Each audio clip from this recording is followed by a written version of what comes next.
What's up, ladies and gentlemen? It's Brennan and I'm B-Man X45, and today we're coming at you with another video. We have a special video. It is for our 3D printing that we've been doing. Now, if you guys remember, I recently got the X1 Carbon by Bamboo Labs. This 3D printer is a great model. It is just really high tech, really great, really fast printing, and I've been loving it so far. And the really cool thing is that it has a camera inside the unit which will record your prints and time lapse them so you can view how they turned out via the print. So I'm kind of showcasing that right now. I want to show you a couple prints I did, how one turned out really poorly and how I fixed that, as well as another print that I did.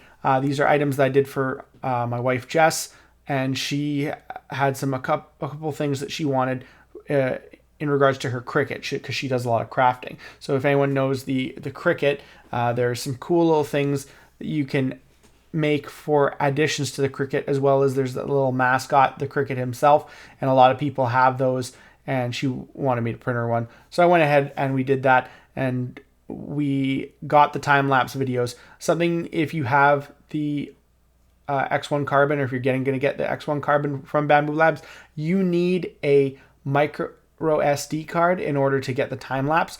There's a micro SD card on the screen. You need to have one in order to get the time lapse video, and you have to be able to set that up under FAT32, format it that way in order to get those time-lapse videos. So I had to buy one because it does not come with the printer, unfortunately, but you can get one. I got a 256 gig one for a decent price. I think it was less than 30 bucks on, I think it was like 20 bucks on Amazon, and it was a Samsung brand, so you can get ones for a really good price. But without further ado, let's take a look at these videos, and so we'll show you. So I'll start with the first one. This one didn't turn out the way I hoped it to, but it did all right. So here you can see we're starting and it's going, and all of a sudden it starts to spaghetti on the arms, because what I didn't realize as a new printer is that you need supports in order to do that. So you can see there everything else was fine, but any of the parts that really, like the antennae and the arms, really needed supports in order to be able to print well. And it just didn't have that. So unfortunately it did not turn out the way I hoped it would. Most of it, yeah, but not completely. So now we'll go to the second video, and this is where I had the one that turned out. I did a couple different variations, and some things worked, some things didn't. There was always kind of a problem. This is the last one here. So this shows the supports that I built. So what I did is I tilted it on its side and then use supports in order to build it. Now I could have built it straight up and down from the ground like I did the first one, but if you notice in the background there, there's a little block that it builds, and it builds this tower per se as it switches back and forth between the support material and the actual PLA material. And to me, that's a waste. So what I wanted to do is I wanted to decrease the height of the object to decrease how much that block would build, so you waste less material. And so, because when you're doing this, it actually takes a lot longer to build the thing if you use supports, because it has to switch back and forth between the support material and the PLA material. So all that support material is fairly just breakable stuff, but it's there to support the actual PLA when it's being built so that you get a nice print. And it was, it's a pretty really nice print when it all came out, and I was really impressed. It took a while to figure out how to do it properly, but at the end it was worthwhile, and just another reason why I love this printer, why I think it's a great model, and where I'm going to be able to do really cool stuff with it. So I was able to get the Cricut mascot printed out, and we did run out of the original green that they gave us. My friend gave us a roll because we haven't bought more PLA, but we're going to be placing a big order for PLA, probably starting at the end of the month. Get a couple so that we can do more printing, and I can show you more cool videos like this in the future.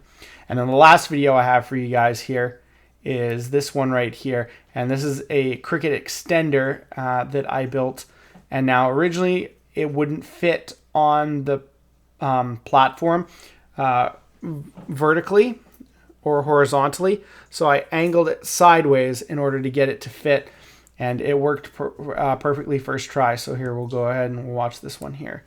So you can see as it's building upwards, I just had it on its side, angled, and it just perfectly. And then there's a little notched hole in the one end. It'll start to build that. Yeah, you can see that where in the video.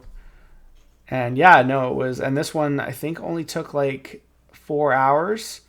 And the other ones just took about 3 hours or less. But yeah, no, that was really, really cool. And I really enjoyed that. That last one was perfect. First time. Loved it. And I'm just looking for more cool stuff to print, especially because of Legion and different terrain options and stuff like that. Like one thing here, I've been looking on Imperial terrain at different potential things that I can do for Star Wars Legion. There's a couple cool ones. There's the kind of the Wookiee or Ewok village, and there's the desert stuff for like Tatooine.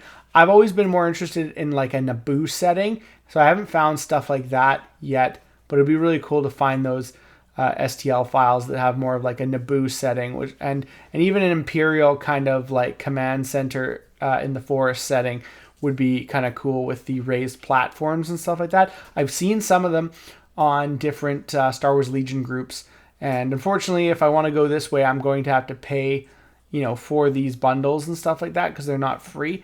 But I love the game, and so if it's a piece of terrain that I really think is really well done, I'm willing to pay the little bit to get that STL file, because once you got it, you have it forever, right?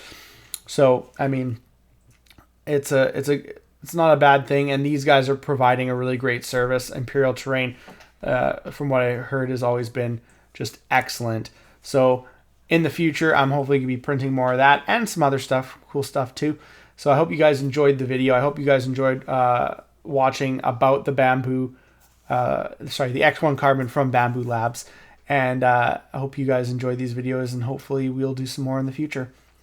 Looks like that's all the time we have for this video. If you enjoyed today's content, be sure to smash that like button, subscribe to the channel, and hit the bell for notifications so you don't miss a single minute of the fun. And that's all for now, folks.